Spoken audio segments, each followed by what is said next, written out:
It was a normal Tuesday afternoon when everything changed. James pulled his old SUV into the corner gas station, the same one he'd been stopping at for years. His 10-year-old daughter sat in the back seat, completely lost in her own world with her headphones on, moving her head slightly to whatever song was playing.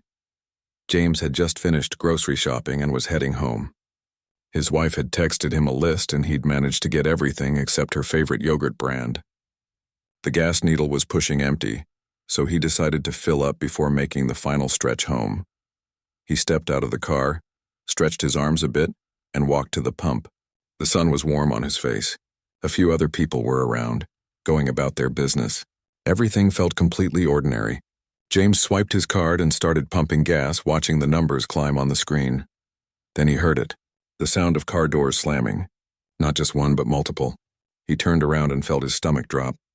2 police cars had pulled up right behind his SUV, their lights flashing bright even in the afternoon sun. 4 officers were getting out and they weren't casual about it. "Sir, step away from the vehicle," one officer called out, his hand resting near his belt. "Put your hands where we can see them." James felt confused, but he knew better than to argue or move suddenly. He'd heard too many stories. He raised his hands slowly, keeping them visible. "Officer, is there a problem?" "I'm just getting gas." "Step away from the vehicle now," another officer repeated, more firmly this time. They were all watching him intensely, spread out in a way that made him feel surrounded. James did exactly as they said, taking slow steps away from his SUV.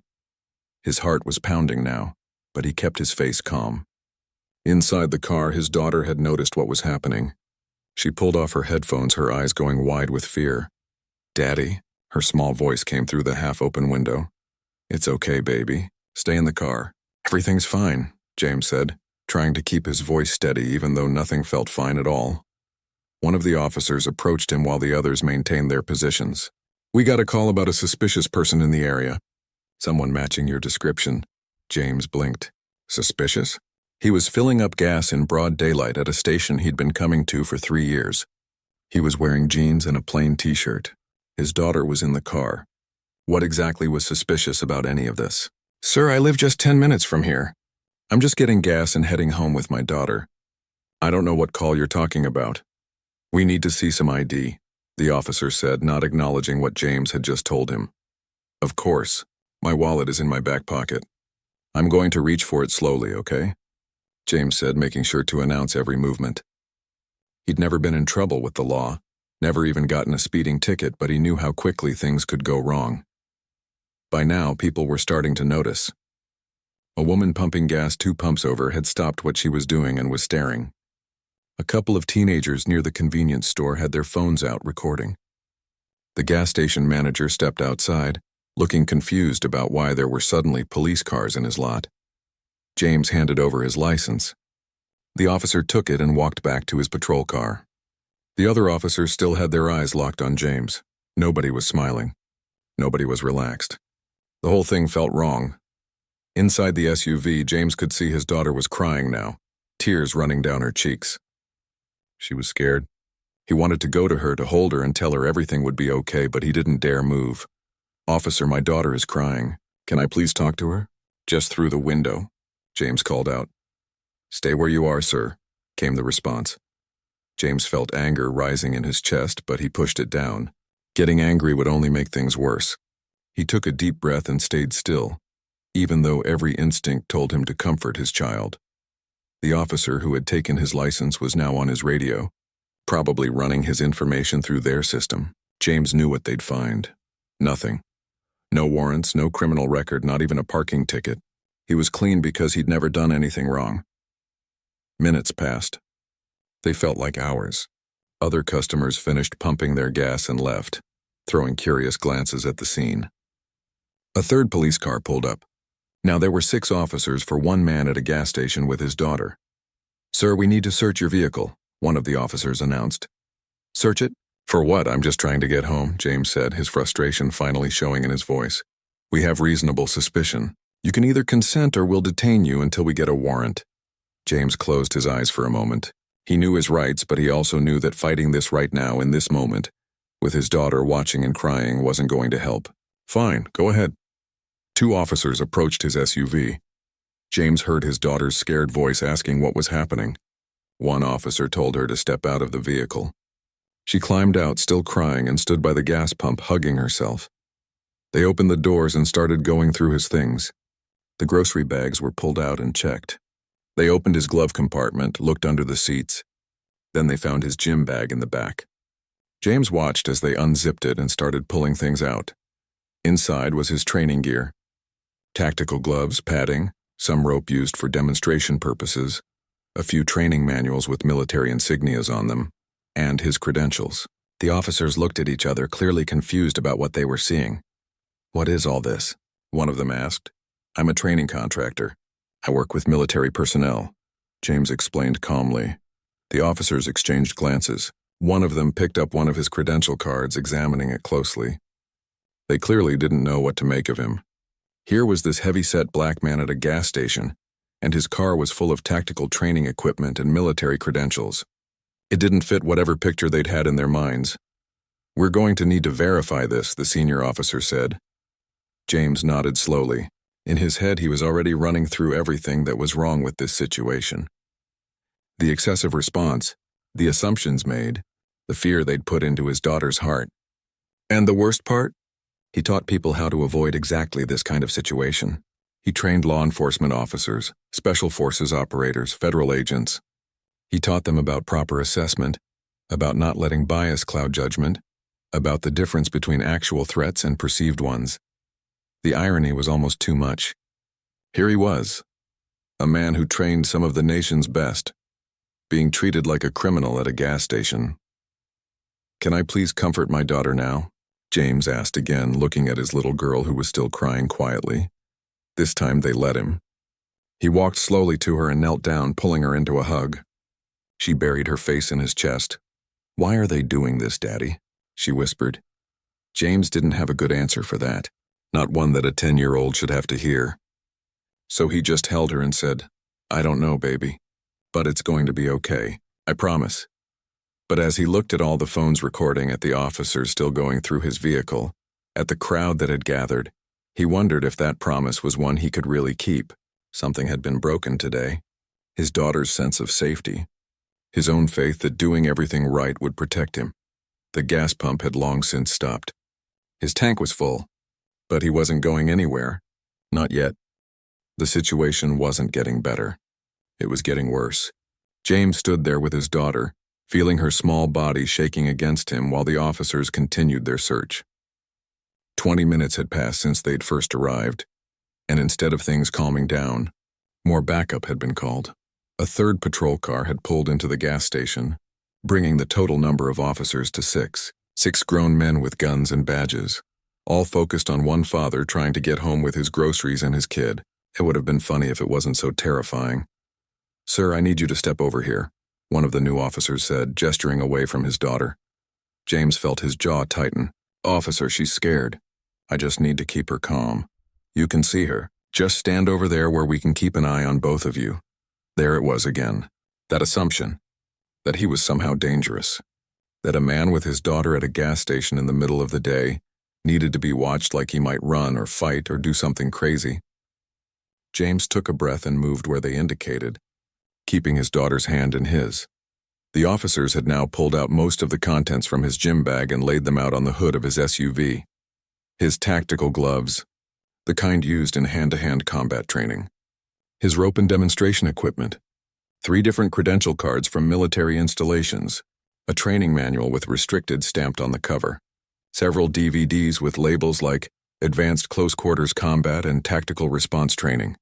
To someone who didn't know better, it probably did look suspicious. But to James, it was just Tuesday. This was his work equipment. The same stuff he carried every single week when he went to train soldiers and federal agents. "Where did you get all this?" the lead officer asked, holding up one of his credential cards. "I told you I'm a training contractor. I work at Fort Bragg and several other military installations. That's my identification for base access." The officer squinted at the card like he was trying to spot a fake. "This says you have classified clearance." "Because I do. I work with special operations units. That requires clearance." James kept his voice level, professional, the same tone he used when teaching, but he could see it in their faces. They didn't believe him. Or maybe they just couldn't make sense of it. Here was this big black guy, definitely overweight by military standards, claiming to train special forces. It didn't match whatever image they had in their heads of what that should look like. Look, James said, trying a different approach. You can call Fort Bragg. Ask for Colonel Chen in the Special Operations Training Division. She can verify everything I'm telling you. We'll verify it our own way, the officer replied, turning back to consult with his colleagues. James watched them huddle up, talking in low voices, occasionally glancing back at him. His daughter squeezed his hand tighter. She hadn't said anything in several minutes, just stood there staring at the ground. That wasn't like her. His little girl was usually full of questions and energy. Now she looked small and scared and quiet. More people had gathered. The gas station was getting crowded with curious onlookers. James could see at least 7 different people recording on their phones. Part of him was glad. Let them record. Let them see what was happening. But another part of him just felt exposed and humiliated. The gas station manager, an older man named Pete, who James had chatted with dozens of times, finally walked over to the officers. Excuse me, officers. I know this man. He comes here all the time. He's never caused any problems. He's a good customer. Sir, we need you to step back. This is police business, one of the officers said without even really looking at Pete. I'm just saying I've known him for years. He's not suspicious. He's just a regular guy getting gas. Step back, sir. Final warning. Pete held up his hands and backed away, throwing James an apologetic look. James nodded at him, appreciating the effort even if it hadn't helped. One of the officers was now on his phone, presumably calling someone to verify James's story. James could only catch bits and pieces of the conversation. Civilian contractor. Tactical training. Claims to work at Bragg. The officer's expression changed as whoever he was talking to apparently confirmed at least some of what James had said. He lowered his phone and walked back to the group of officers. More huddled talking. More glances his way. James looked down at his daughter. You doing okay, sweetheart? She nodded but didn't look up. Her eyes were red from crying, and she was doing that thing where she bit her bottom lip when she was trying not to cry more. It broke his heart. I know this is scary, but Daddy didn't do anything wrong, okay? Sometimes grown-ups make mistakes. Even police officers can make mistakes. Are they going to arrest you? She whispered. No, baby. They're not. They're just confused right now, but we're going to clear it up. He hoped that was true. In his years of training law enforcement and military personnel, he'd seen how these situations could spiral. He'd literally taught courses on de-escalation, on recognizing when you've made a wrong assumption and how to back down gracefully. The irony that he was now on the receiving end of everything he taught people not to do wasn't lost on him. Finally, after what felt like forever, the lead officer walked over to him. Sir, we're going to need to bring you down to the station to verify your identity and these credentials. James felt his heart sink. Officer, you can verify everything right here with a phone call. My commander's number is in my phone. Colonel Chen will confirm everything. We need to do this properly at the station. I have my daughter with me. She's 10 years old. You really want to drag a child to the police station because you got a call about a suspicious person who was just pumping gas? The officer's face hardened. We're trying to do our jobs, sir. So am I, James shot back. Every single day I teach people in your profession how to assess situations properly, how to tell the difference between an actual threat and an innocent person, how to avoid letting bias affect your judgment. And right now I'm standing here as a perfect example of everything that training is supposed to prevent. The words came out sharper than he'd intended, but he was tired. Tired of being polite while being treated like a criminal, tired of keeping calm while his daughter cried, tired of being the bigger person in a situation where he'd done absolutely nothing wrong. The officers exchanged looks. James had struck a nerve, he could tell, but whether it would help or hurt his situation, he wasn't sure. Let me make a phone call, James said, his voice softer now. One call. To my commanding officer. 5 minutes. That's all I'm asking. If she can't verify who I am, then I'll go with you willingly. But please let me make the call here so my daughter doesn't have to go through more of this. The officers talked among themselves again. James waited, still holding his daughter's hand, feeling the afternoon sun beating down on them both. His groceries were probably getting warm in the back of his SUV. The ice cream was definitely melted by now. Such normal, stupid things to think about while his whole world felt like it was tilting sideways. Fine, the lead officer finally said. One call. 5 minutes. But we'll be listening. James nodded. Small victory, but he'd take it. He reached slowly for his phone, making sure every movement was visible and clear. No sudden moves. No reasons to escalate this further.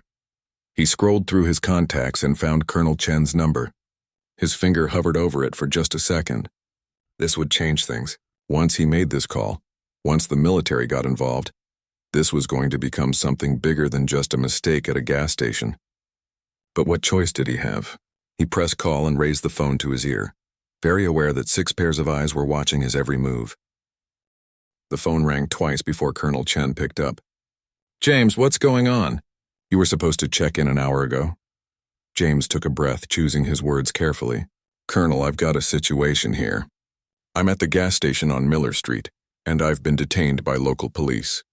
They're questioning my credentials and want to take me to the station. My daughter is with me. There was a pause on the other end. When the colonel spoke again, her voice had changed from friendly to all business. Detained for what reason? They say someone called in about a suspicious person. They found my training gear and don't seem to believe I do what I do. Can you speak with the officer in charge? Put him on, now. James looked at the lead officer, a sergeant according to his nameplate. Colonel Chen would like to speak with you, sir. The sergeant took the phone with a slightly annoyed expression, probably thinking this was just going to be some friend vouching for James. He held the phone to his ear. This is Sergeant Miller. Who am I speaking with? Even standing a few feet away, James could hear the colonel's voice through the phone, sharp and clear. Whatever she was saying, it was having an effect. The sergeant's expression shifted from annoyed to confused to something like worried in the span of about 30 seconds. Yes, ma'am. I understand that, but we were responding to a call. Yes, ma'am. No, ma'am, I didn't know that. Yes, his credentials are here. Top secret clearance? Yes, ma'am. The other officers had noticed the change in their sergeant's demeanor. They moved closer, trying to hear what was being said. James kept his face neutral, but inside he felt a small sense of relief starting to build. Ma'am, we were just doing our job based on the call we received. I understand that, ma'am, but... Yes, ma'am. Right away, ma'am. The sergeant's face had gone a shade paler. He held the phone away from his ear for a moment, staring at it like it had just bitten him, then put it back. Yes, Colonel. I'll handle it appropriately. Yes, ma'am. He'll be free to go immediately. He ended the call and handed the phone back to James without meeting his eyes. The sergeant turned to his fellow officers and motioned them to step away for a private conversation. James couldn't hear what was being said, but he could see the body language, stiff postures, uncomfortable shuffling. One officer actually rubbed his face with his hand like he'd just gotten bad news. After a minute, the sergeant walked back over. His whole attitude had changed. The suspicion was gone, replaced by something that looked a lot like embarrassment mixed with concern. Mr. James, I apologize for the confusion. We've verified your credentials with Colonel Chen. You're free to go. James nodded slowly. Just like that? Free to go? Yes, sir. We were responding to a call in good faith, but clearly there was a misunderstanding. A misunderstanding. James repeated the words, tasting how insufficient they were. Officer, can I ask you something? What exactly was suspicious about a man getting gas with his daughter in the car? What about that scene warranted 6 officers and 30 minutes of detention? The sergeant shifted his weight. Sir, we received a call about a suspicious person in the area matching your description. And what was that description? Let me guess. Black male, heavyset, wearing casual clothes? James kept his voice level but firm. Because that describes probably 1,000 men in this city. But somehow I'm the one who ended up surrounded by police at a gas station. The sergeant didn't have a good answer for that. Neither did any of the other officers who were now busy trying to look anywhere but at James. Do you know what I do, Sergeant? And I mean really do? James continued. I train Delta Force operators, Navy SEALs, FBI hostage rescue teams. I teach them tactical response, crisis management, and cultural sensitivity. I teach them how to assess threats properly, how to avoid exactly this kind of situation where innocent people get treated like criminals. He gestured to the equipment still laid out on his SUV's hood. See those manuals? I wrote 2 of them. That training video? I'm the one teaching in it. Those credentials you were so skeptical about? I earned every single one of them through years of service and expertise." The sergeant opened his mouth, probably to apologize again, but James wasn't done. "But more important than any of that, I'm a father, and you just taught my 10-year-old daughter that police officers are something to be afraid of. You taught her that her dad, who's never broken a law in his life, can be surrounded and searched and treated like a criminal just for existing in the wrong place at the wrong time." James felt his daughter grip his hand tighter. He looked down at her, then back at the officers. "That's what got broken here today. Not my pride, not my schedule. My daughter's trust, her sense of safety. How do I fix that, Sergeant? What's the procedure for that?" The uncomfortable silence that followed said everything. There was no procedure for that. No policy that could undo what his daughter had witnessed and felt. One of the younger officers, who'd been quiet this whole time, spoke up. "Sir, I actually attended one of your seminars last year at the regional training conference. You taught us about unconscious bias and proper threat assessment." James looked at him. He vaguely recognized the face. "Then you know that what happened here today was a textbook example of everything I taught you not to do." The young officer nodded, looking genuinely ashamed. "Yes, sir, I know. I'm sorry." The sergeant cleared his throat. "Mr. James, on behalf of the department, I apologize for any distress this has caused you and your daughter. We were acting on information we received, but clearly our response was excessive." "Excessive," James repeated. "That's one word for it." By now the crowd of onlookers had grown even larger. At least a dozen phones were still recording. James could already imagine how this would look online. The videos would probably be uploaded within the hour. By tonight it would be shared across social media. By tomorrow news outlets might pick it up. "Can we go now?" his daughter asked quietly, her voice small and tired. "Yeah, baby, we can go," James said softly. He looked at the officers. "Am I free to put my equipment back in my vehicle?" "Yes, sir." "Of course," the sergeant said quickly. James walked to his SUV and began carefully repacking his gym bag. The officers made no move to help, just stood there watching. Good, let them watch. Let them see him calmly, methodically putting back all the equipment they'd scattered across his car like he was some kind of criminal. His training credentials went back in their protective cases. The tactical gloves folded properly. The manuals stacked neatly. The rope coiled correctly. Everything had its place, everything done with precision. It was how he'd been trained in the Marines years ago, and old habits died hard. As he zipped up the bag and placed it back in the rear of his SUV, the gas station manager Pete walked over carefully. "James, I'm real sorry about all this. Is there anything I can do?" James shook his head. "Not your fault, Pete. Thanks for trying to vouch for me earlier. That was wrong, what they did. Plain wrong." "Yeah," James agreed quietly. "It was." He opened the back door for his daughter. She climbed in without a word and put her seatbelt on. Her face was blank now, all cried out.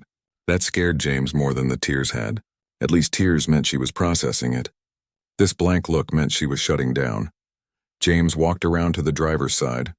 The officers had moved back to their patrol cars but hadn't left yet. They were probably waiting to make sure he actually left without incident.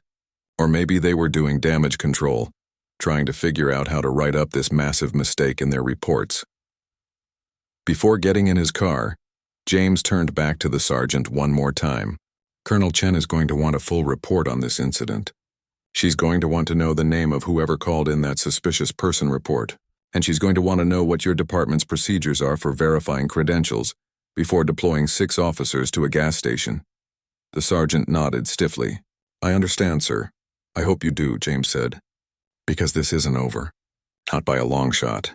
He got in his SUV, started the engine, and finally, after nearly 45 minutes, pulled away from that gas station. In his rearview mirror, he could see the police cars still parked there. The officers still standing around, probably trying to figure out how their routine call had turned into this. The groceries in the back had definitely gone bad by now.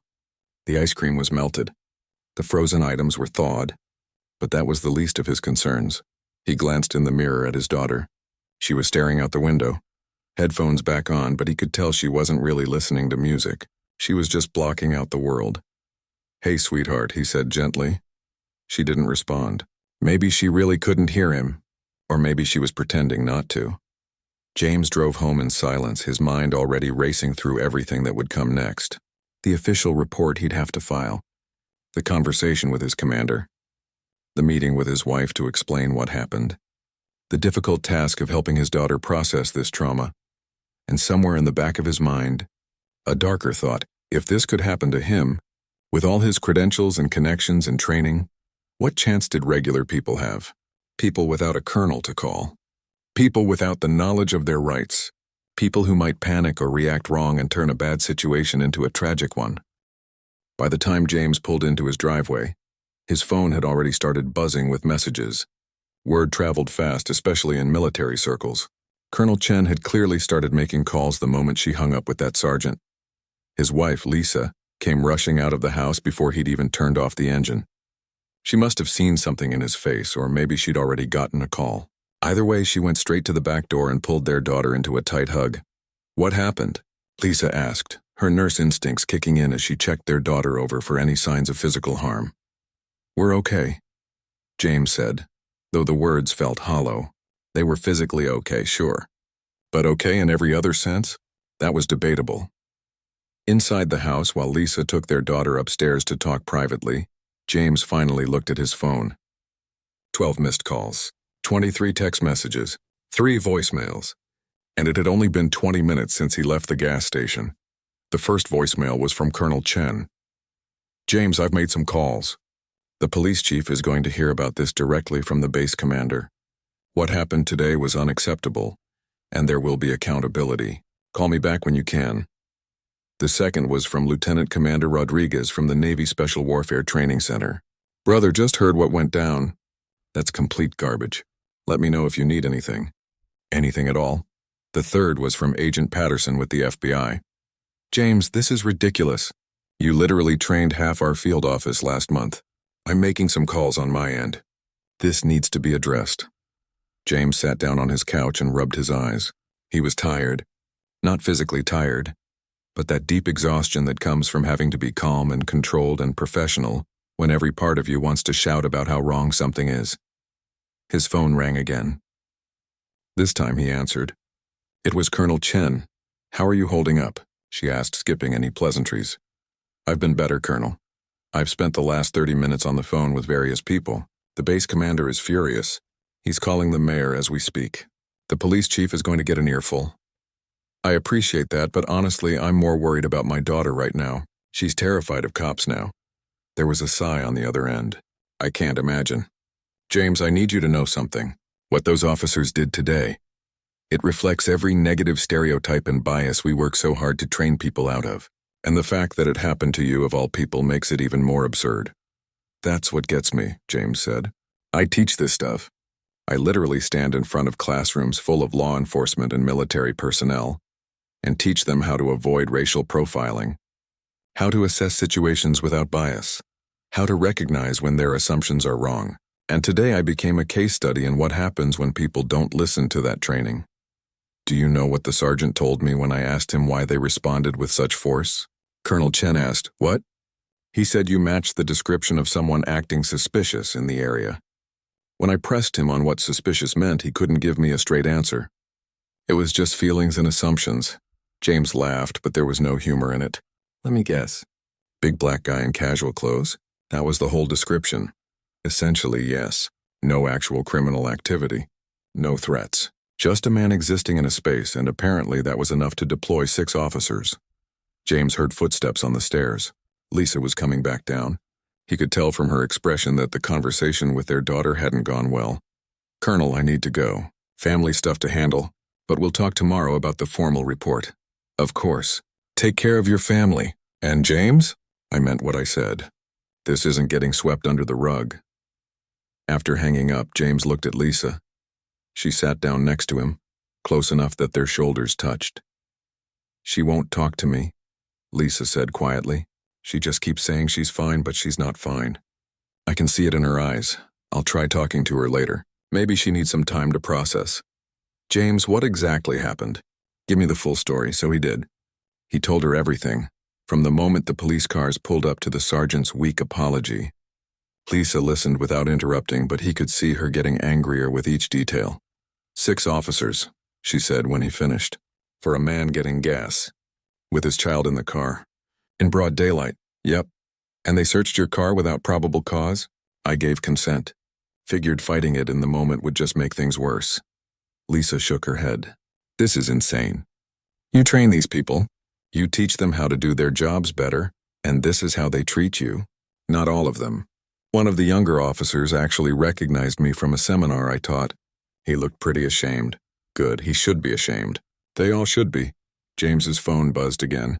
This time it was a message from one of his former students, a Marine captain he'd trained 2 years ago. The message had a link to a video. James's stomach sank as he clicked it. There he was on someone's phone camera, hands raised, being ordered away from his vehicle. The video was shaky but clear enough. You could see the fear on his daughter's face through the car window. You could see the officers spreading out in tactical positions like they were approaching a dangerous criminal. You could hear James's calm voice trying to explain who he was. The video had been posted 20 minutes ago.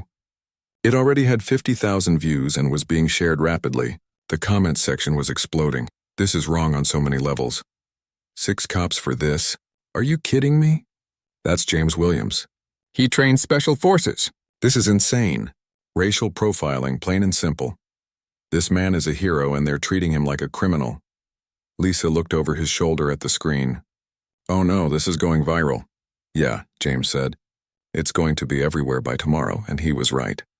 Over the next few hours, as James tried to help his daughter feel safe again, and as Lisa stress-cooked enough food to feed an army, the video spread across the internet like wildfire. By evening, news outlets had picked it up. Local news ran the story first, showing the video and reporting that the man in question was a respected military training contractor. Then national news caught wind of it. By 9 p.m., James was watching himself on cable news. Decorated military contractor detained by police at gas station. The headline read, Man who trains elite special forces treated as suspect during routine traffic stop. The news anchor brought on a panel to discuss it. A retired police chief, a civil rights attorney, and a former Navy SEAL who actually knew James personally. This is a perfect example of what we've been talking about for years, the civil rights attorney said. Unconscious bias leading to the over-policing of black bodies. This man was doing nothing wrong. Nothing. And he was surrounded by 6 officers. The retired police chief tried to defend the officers. They were responding to a call. They have to take these things seriously. The former SEAL jumped in. I know James Williams personally. I've trained under him. This man has taught thousands of military and law enforcement personnel. He's forgotten more about tactical assessment than most officers will ever know. And you're telling me 6 trained officers couldn't tell the difference between a man getting gas and an actual threat? That's not protocol. That's prejudice. James turned off the TV. He couldn't watch anymore. His phone rang again. Another former student, another message of support. Then another. And another. It seemed like everyone he'd ever trained was reaching out to express their shock and support. A Navy SEAL he'd worked with sent a long text. Brother, what happened to you today is unacceptable. You've taught me everything about threat assessment and situational awareness. Those cops failed at both. Standing with you. A FBI agent wrote, This is embarrassing for law enforcement everywhere. You're one of the best instructors in the country. And this is how you're treated? Not okay. An Army Ranger sent a short but powerful message. You trained me to be better. Those cops need that same training. This is wrong. The messages kept coming. Dozens of them. From people he'd trained across multiple branches of military and law enforcement. People who knew his character, his expertise, his dedication to teaching others how to do their jobs with skill and integrity. But among all those supportive messages, James kept thinking about the ones that weren't there. The ones from the officers who'd detained him. No apologies beyond the weak one at the scene. No acknowledgement of how badly they'd messed up. Just silence. Later that night, after their daughter had finally fallen asleep, James and Lisa sat in their living room in the dark. What happens now? Lisa asked. Colonel Chen is pushing for an official investigation. The base commander is involved. Apparently, the mayor's office has been contacted. This is becoming a big deal. Good. It should be a big deal. I'm just tired, Lisa, tired of having to be the bigger person, tired of being calm and professional when people treat me like a threat just for existing. Tired of teaching people how to be better when they don't listen. Lisa took his hand. You didn't ask for this. But now that it's happened, maybe some good can come from it. Maybe this is the push that's needed for real change. Maybe, James said, though he wasn't convinced. He'd seen too many viral videos, too many moments of outrage that faded away without real change. Why would this time be different? But as he sat there in the dark, thinking about his daw, the next morning came too early. James hadn't slept well, his mind replaying the events at the gas station over and over. Each time he closed his eyes, he saw his daughter's scared face, heard the officer's commands, felt that helpless anger in his chest. By 6 a.m., his phone was already buzzing. The story had spread even further overnight. Morning news shows were covering it. His email inbox was flooded with interview requests from journalists. Social media was still blowing up with the video, which now had millions of views. Around 8 o'clock, there was a knock at his door. James looked through the peephole and saw Sergeant Miller, the same officer who detained him yesterday. He was in uniform, standing on the porch alone, looking uncomfortable. James opened the door but didn't invite him in. Sergeant, Mr. Williams, I apologize for showing up at your home. I got your address from the incident report. I wanted to speak with you in person. You could have called. I know, but this felt like something that needed to be done face to face. The sergeant shifted his weight, clearly nervous. Sir, I came to apologize. Properly apologize, not the rushed one I gave you yesterday. James crossed his arms. I'm listening. What happened yesterday was wrong. We responded based on a vague call about a suspicious person, and we let our assumptions guide our actions instead of actual evidence. We treated you like a criminal when you were just a man getting gas with his daughter. There's no excuse for that. You're right. There isn't. The sergeant looked down at his feet, then back up. I've been a cop for 15 years. I like to think I'm good at my job. But yesterday I failed at the most basic part of it. I failed to see you as a person first. I saw a situation through a lens of bias and assumptions, and I acted accordingly. That's on me. James studied the man's face. The apology seemed genuine, but words were easy. Do you know what you taught my daughter yesterday, Sergeant? Sir, I can't imagine. No, let me tell you. You taught her that her father, who's never broken a law in his life, who served his country, who dedicates his life to training others to be better at their jobs, can be treated like a criminal because of how he looks. You taught her that police officers are something to be afraid of. She's 10 years old, and now she's scared of the people who are supposed to protect her. The sergeant's face fell. Mr. Williams, I'm sorry. I truly am. If I could take it back, I would. But you can't, James said. And an apology doesn't fix the damage that's been done. Not to my daughter. Not to the trust that was broken, I know. I know it doesn't. The sergeant took a breath. But I wanted you to know that I understand what I did wrong. And I'm going to do better. I'm going to make sure my officers do better. James leaned against the doorframe. Sergeant, can I ask you something honestly? If I'd been a white man with the same build, same clothes, same car, would you have responded with 6 officers? The silence that followed was answer enough. The sergeant's face showed he was wrestling with the truth. I'd like to think I would have approached the situation the same way, he finally said. But if I'm being completely honest with myself, I probably wouldn't have. And that's something I need to face about myself. At least he was being honest. James could respect that even if it didn't change what had happened. Do you know what I teach, Sergeant? I mean, really teach? Colonel Chen explained some of it yesterday. Special Forces training, tactical response, and that's part of it. But a big part of what I teach is exactly this. How to recognize your own biases. How to assess situations without letting assumptions cloud your judgment. How to tell the difference between an actual threat and someone who just doesn't fit your mental picture of what normal looks like. James paused, making sure the sergeant was really hearing him. I teach officers in your position that every person they encounter is a human being first. That skin color doesn't equal threat level. The communities aren't your enemy. They're who you're supposed to serve. I teach the exact things that could have prevented what happened yesterday. The sergeant nodded slowly. Then I need that training. My whole department needs it.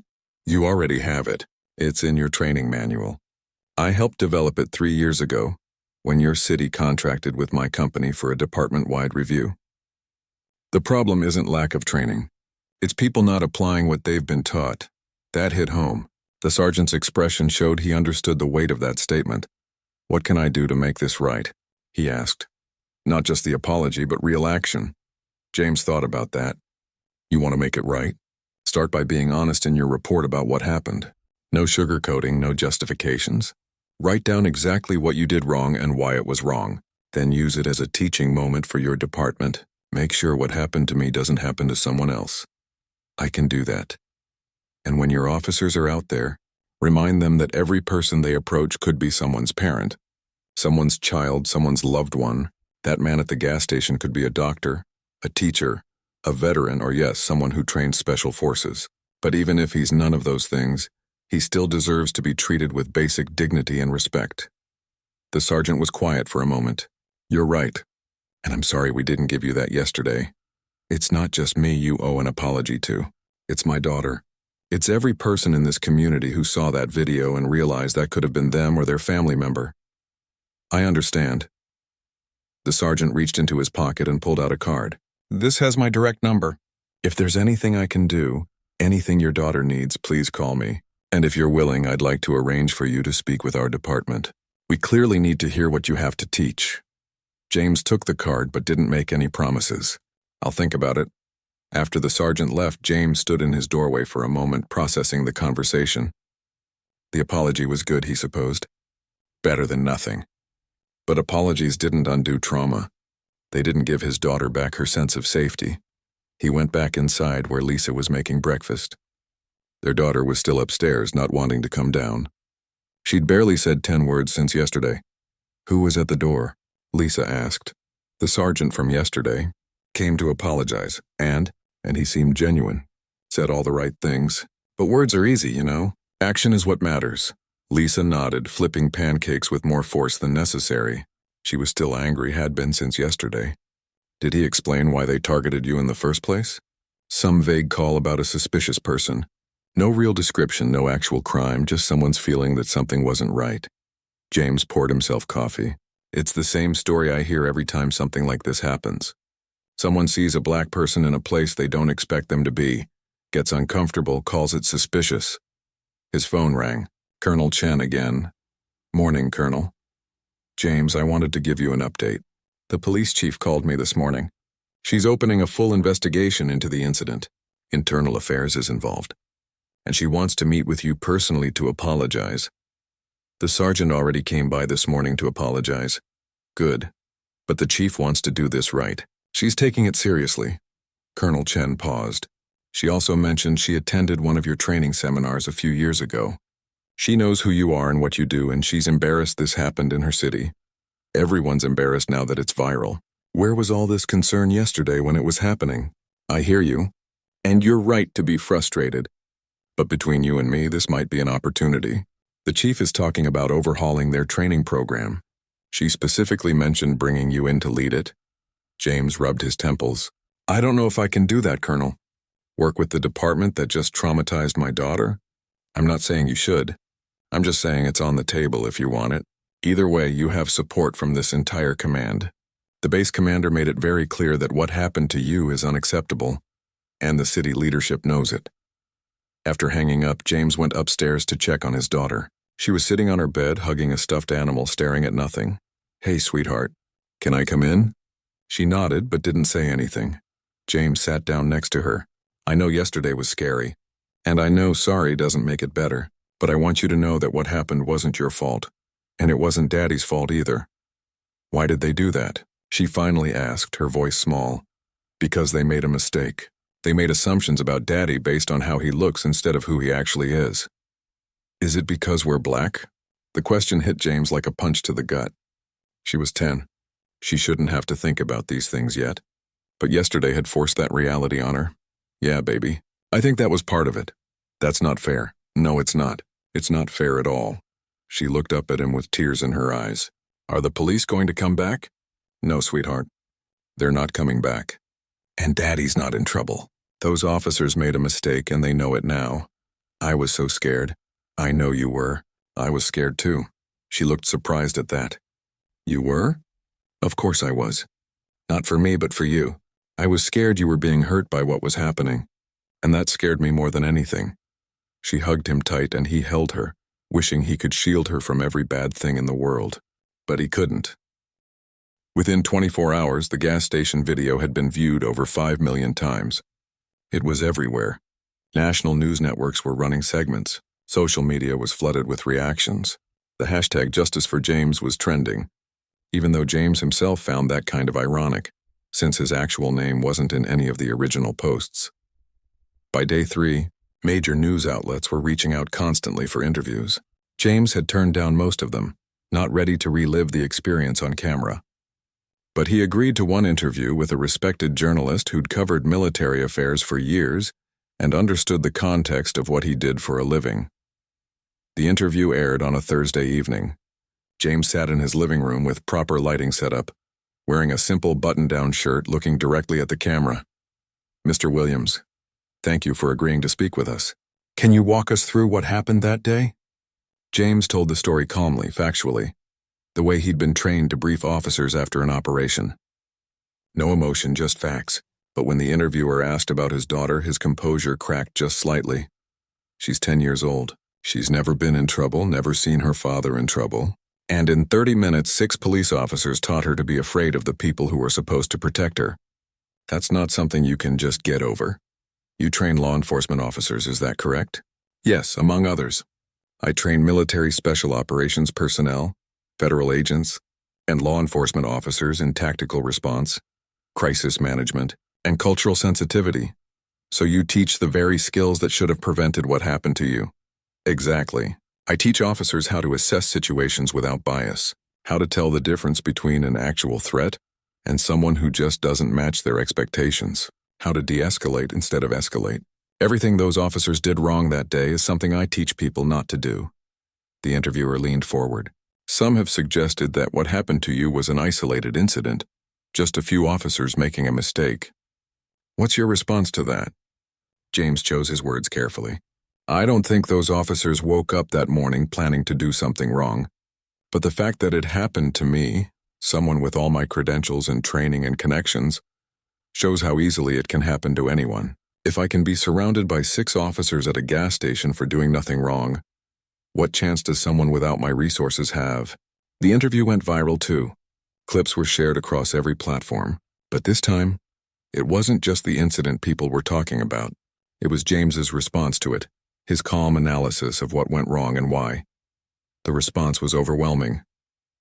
Former students began coming forward publicly. A Navy SEAL posted a video testimonial. "This man trained me and my entire team.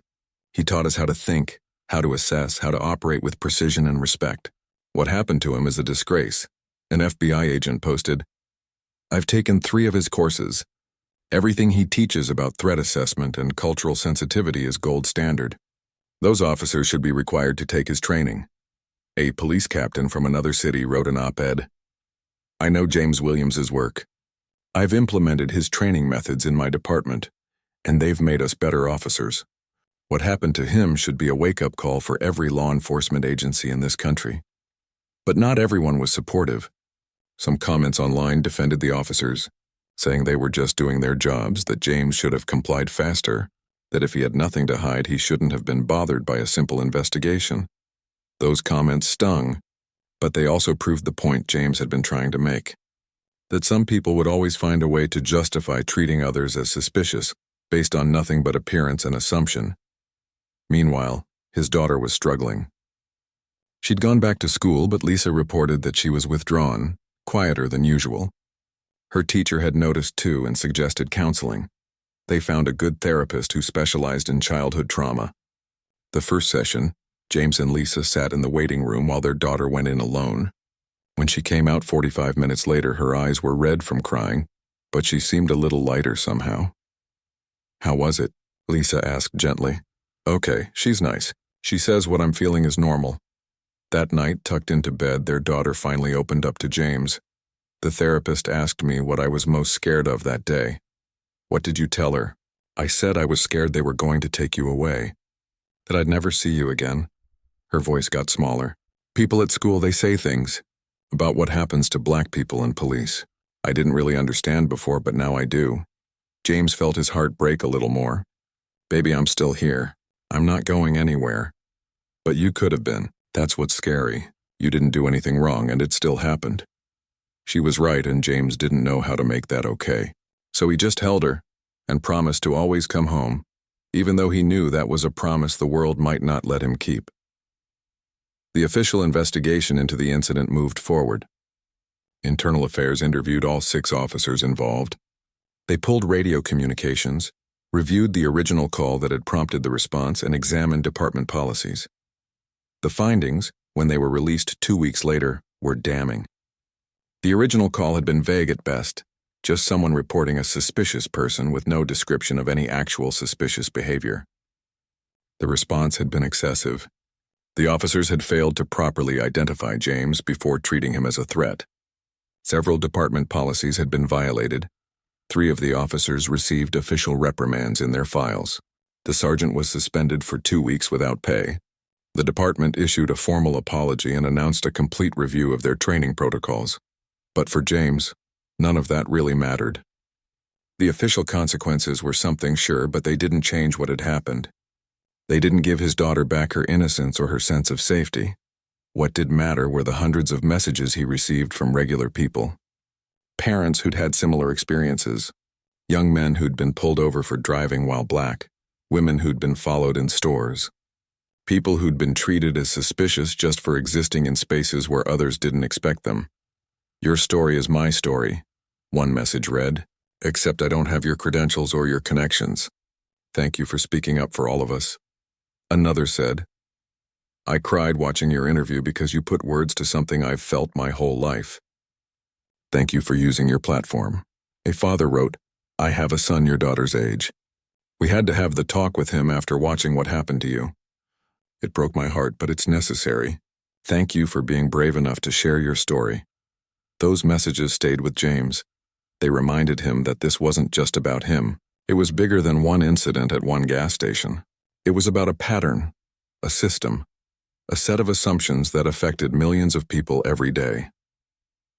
3 weeks after the incident, James received a formal invitation from the police chief to meet in person. She wanted to discuss the department's path forward and to personally apologize. James sat with that invitation for days, unsure if he wanted to accept. Part of him was still too angry, too hurt. But another part, the instructor in him, saw an opportunity. "What are you thinking?" Lisa asked one evening as he stared at the invitation. "I'm thinking that I can stay angry, which I have every right to be. Or I can try to do something with this anger. Try to make sure what happened to us doesn't happen to someone else. You don't owe them anything, James. They owe you."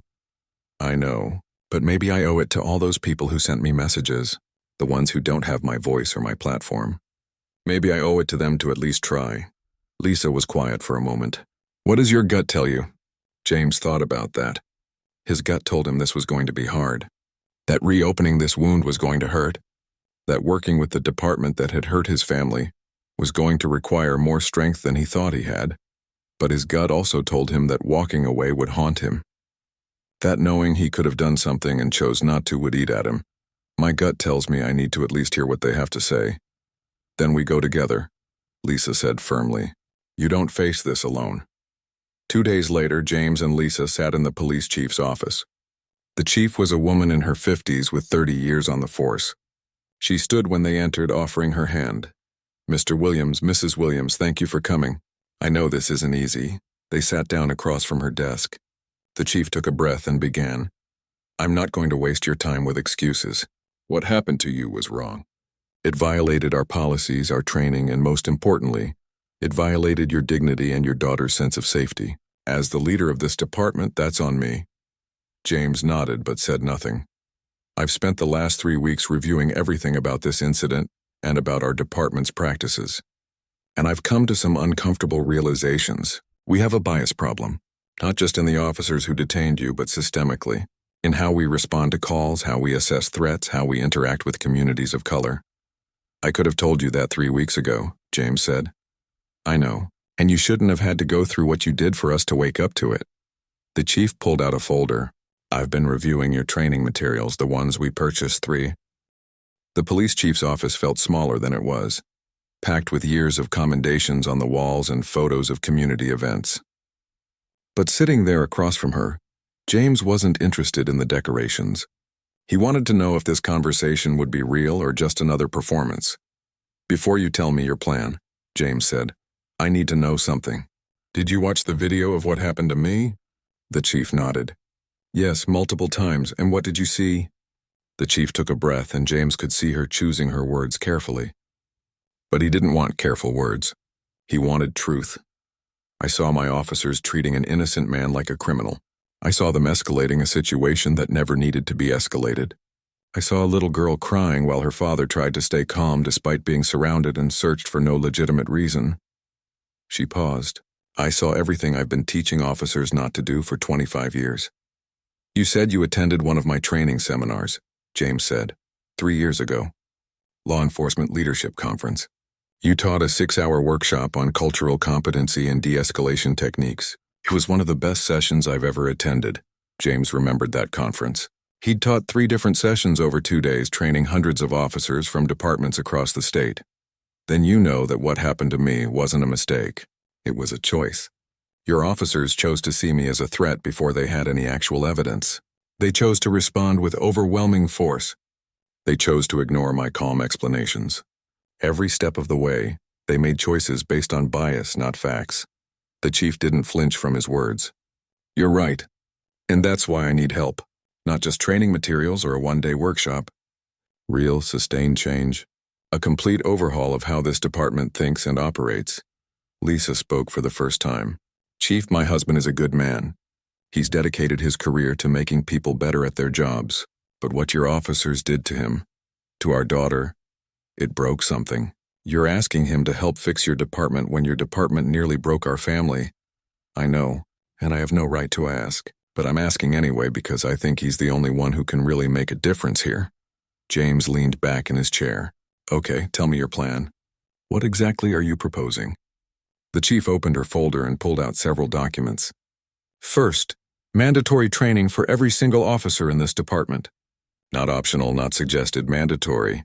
Your curriculum, your methods. Everyone from patrol officers to command staff goes through it. That's a start, James said. Second, community involvement. I don't want this to be just another police-led initiative that ignores the communities we serve. I want community leaders, particularly from Black and brown communities, involved in designing and implementing this training. Real input, not token participation. James felt a small flicker of interest. That was better than he'd expected. Third, accountability measures. We're implementing new policies for how we respond to vague calls about suspicious persons. Officers will be required to document what specific behavior made someone suspicious, not just appearance. And all officers will wear body cameras that they can't turn off during interactions. Body cameras would have been helpful 3 weeks ago, Lisa said pointedly. Yes, they would have. We had them, but policy didn't require them to be on for every interaction. That's changing. They'll be on from the moment officers respond to a call. The chief looked at James directly. But here's the thing. I can mandate training. I can change policies. I can implement all the reforms in the world.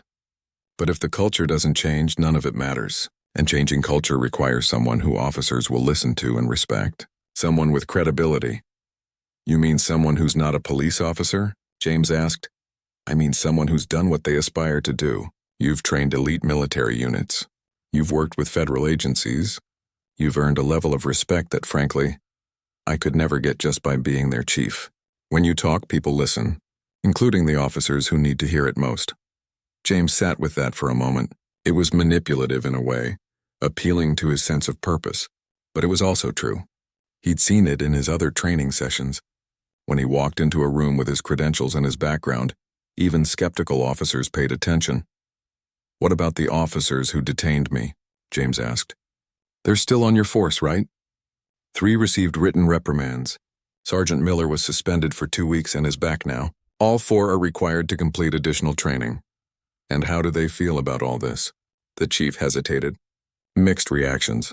The younger officer, Daniels, has been pretty vocal about wanting to do better. He's asked about attending more of your training sessions. Sergeant Miller is processing. He knows he messed up, but I think he's still defensive about it. What about the others? They're quiet, following orders, doing their jobs, but I can't read what they're really thinking. James nodded.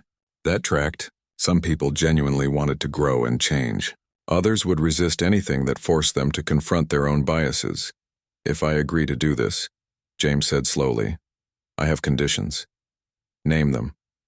First, I don't work for you. I work with you. This isn't about me becoming part of your department. This is a partnership where I maintain independence and can speak honestly, even when it's uncomfortable for you or your officers. Agreed.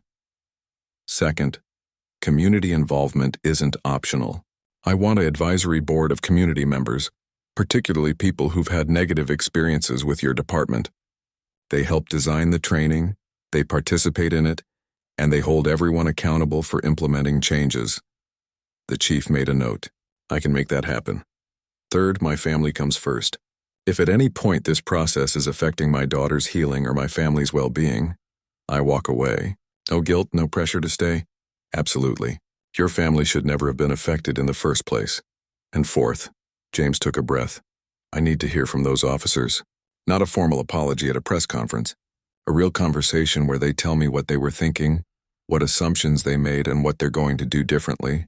Because if they can't face what they did, I'm not wasting my time trying to train them. The chief looked uncomfortable with that one. That might be difficult. There are legal considerations, union protections. Then we don't have a deal, James said simply. Chief, I can teach tactics and techniques all day long. But if your officers don't understand the human impact of their actions, if they don't face the harm they caused, then nothing really changes. It just becomes another box to check on their training requirements. Lisa nodded in agreement. My husband is offering to help fix a problem he didn't create. The least those officers can do is face him honestly. The chief was quiet for a long moment, thinking. Finally, she nodded. I'll make it happen. It might take some convincing, but I'll make it happen. Then we have a starting point, James said. They spent the next hour discussing logistics, timeline, curriculum, budget, resources. The chief had clearly done her homework. She'd researched James's other contracts, talked to departments he'd worked with before, and had a realistic sense of what this would require. As they were wrapping up, the chief asked one more question. Can I ask what made you decide to even consider this? After everything that happened, you could have just said no and walked away. No one would blame you. James thought about all those messages from people sharing their stories, about his daughter asking why police scared her now, about the young officer who'd recognized him and looked genuinely ashamed. Because anger without action doesn't change anything, he said finally, and because if I can train soldiers to go into combat zones, I can train officers to treat their own communities with respect. It's actually less dangerous, the chief almost smiled at that. Fair point. But understand something, James added, his voice firm. I'm not doing this to make you or your department feel better. I'm not doing this to be the black man who forgives and moves on so everyone else can feel comfortable. I'm doing this because maybe, just maybe, I can prevent what happened to me from happening to someone else's family. That's all I can ask for, the chief said. Walking out of the police station, Lisa took James's hand. Are you sure about this? No, James admitted, but I'm sure I have to try. That evening, James sat down with his daughter. She was doing homework at the kitchen table, chewing on her pencil the way she always did when she was concentrating. Hey, sweetheart, can we talk for a minute? She put down her pencil. Am I in trouble? No, baby. Nothing like that. I just wanted to tell you about something. Remember the police officers from the gas station? Her face immediately closed off, the way it did whenever the subject came up. Yeah. Well, the police chief asked Daddy to help train all the officers in the department, to teach them how to do their jobs better. So what happened to us doesn't happen to other families. She was quiet, processing. Are you going to? I'm thinking about it, but I wanted to know how you feel about it first, because this affects you too. Will those same officers be there? The ones who scared us? Yes, they'll be there.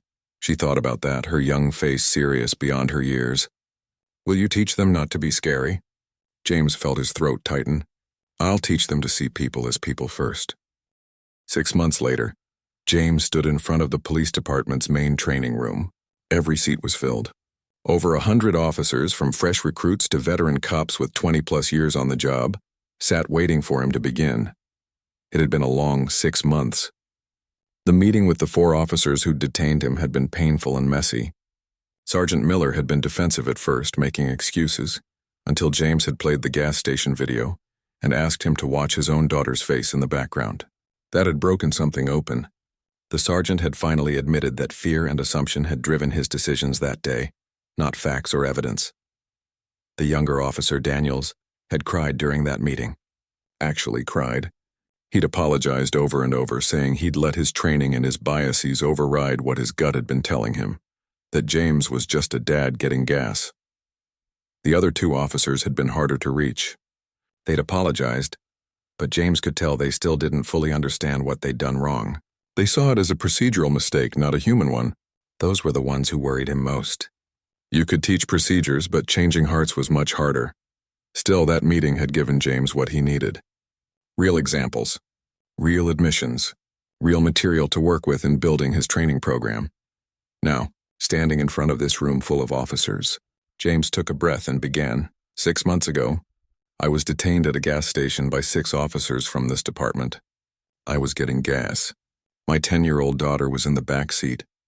I wasn't breaking any laws, wasn't causing any problems, wasn't doing anything except filling up my tank so I could drive home. The room was completely silent. Everyone knew this story. The video had millions of views. But hearing it directly from him was different. 4 of those officers are in this room right now. They know who they are. And before we go any further, I want to be clear about something. I'm not here for revenge. I'm not here to humiliate anyone. I'm here because what happened to me happens every day to people who don't have my credentials or my connections or my platform to speak from. He clicked to the next slide, showing a screenshot from the video. His hands raised, officers surrounding him, his daughter's face visible in the car window. Look at this image. Really look at it. What do you see? Hands slowly went up around the room. I see excessive force for the situation, one officer said. I see a scared child, another added. I see a man. Complying with orders, a third offered. All of that is correct, James said. But I want you to look deeper. What don't you see in this image? The room was quiet, people thinking. You don't see a weapon. You don't see any threatening behavior. You don't see any crime being committed. What you see is a set of assumptions leading to a set of actions that never should have happened. He advanced the slides, walking them through every decision point in that encounter, where assumptions had replaced assessment, where fear had overridden training, where bias had determined response. Now let me tell you who I am. I'm a former Marine. I train Delta Force operators, Navy SEALs, FBI hostage rescue teams, and yes, police officers. I've taught over 2,000 military and law enforcement personnel in the past 5 years. I have top-secret clearance. I helped write portions of this department's training manual. He let that sink in, but none of that should matter. Because even if I was none of those things, even if I was just a regular guy with no military background and no special credentials, I still deserve to pump gas without being surrounded by police. An older officer raised his hand. With all due respect, sir, the officers were responding to a call. They had to take it seriously. You're right. They did have to respond to the call. Let's talk about that call. James clicked to another slide showing the transcript of the 911 call. Suspicious person at gas station. Black male, heavy-set, casual clothing. That was the entire description. No actual suspicious behavior described. No crime observed. Just a person existing in a space. He looked around the room. How many of you have responded to similar calls? Almost every hand went up, and how many of those calls turned out to be actual threats versus someone just being uncomfortable with a person who didn't match their expectations of who belongs in a certain space?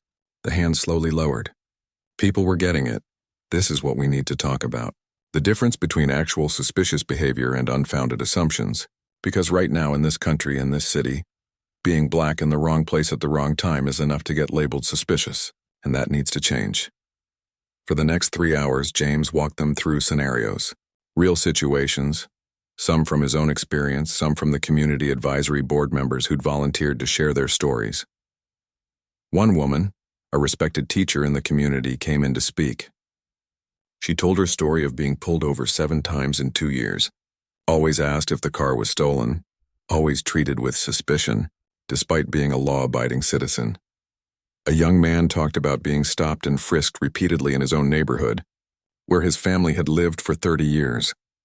A father described having to teach his sons to keep their hands visible at all times around police, to never reach for anything without announcing it first, to treat every police interaction as potentially life-threatening. James watched the officers' faces as they listened. Some looked uncomfortable. Some looked ashamed. A few looked defensive, but they were all listening. During the lunch break, several officers approached James privately. "I never thought about it that way," one said. "I always just figured if people cooperated, there wouldn't be problems. But you're right. You were cooperating and there were still problems." Another officer, a woman who'd been on the force for 15 years, said, "I've probably made assumptions like that without even realizing it." "Thank you for calling it out." Sergeant Miller approached last. "Mr. Williams, I just wanted to say again how sorry I am. Not just for what happened that day, but for not understanding the full impact until now. This training, hearing these stories, it's opening my eyes to things I should have seen years ago." James nodded. "Sergeant, what matters now is what you do with this awareness.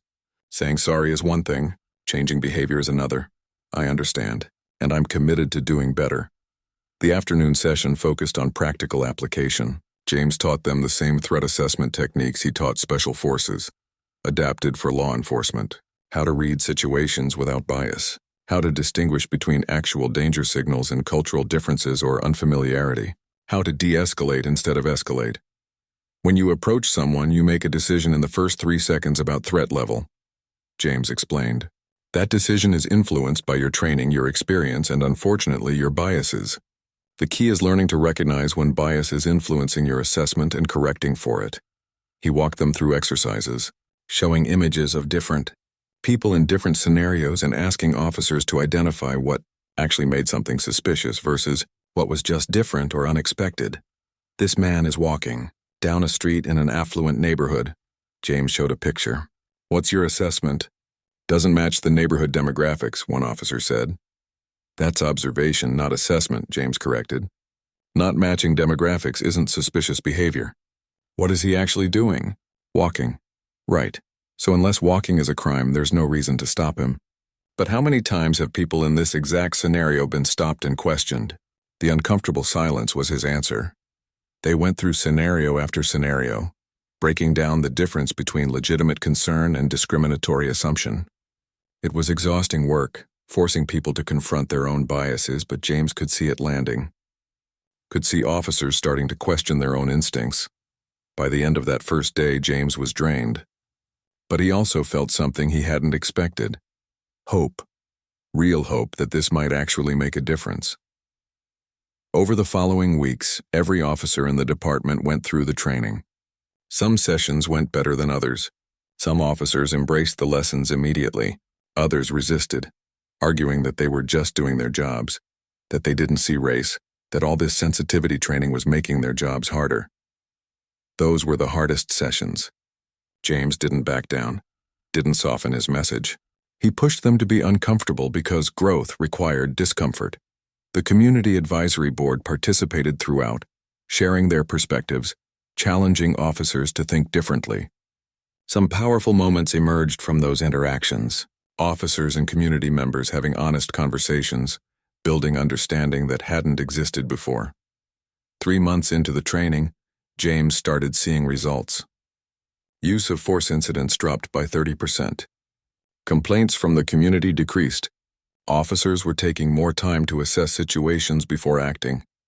The body cameras captured officers using de-escalation techniques, having conversations instead of immediately asserting authority. It wasn't perfect. There were still incidents, still problems, still officers who fell back on old habits. But the trajectory was positive. Things were actually changing. James's daughter slowly healed too. The therapy helped. But what helped more was seeing her father take something terrible and turn it into something meaningful. She started asking to come to some of the community meetings,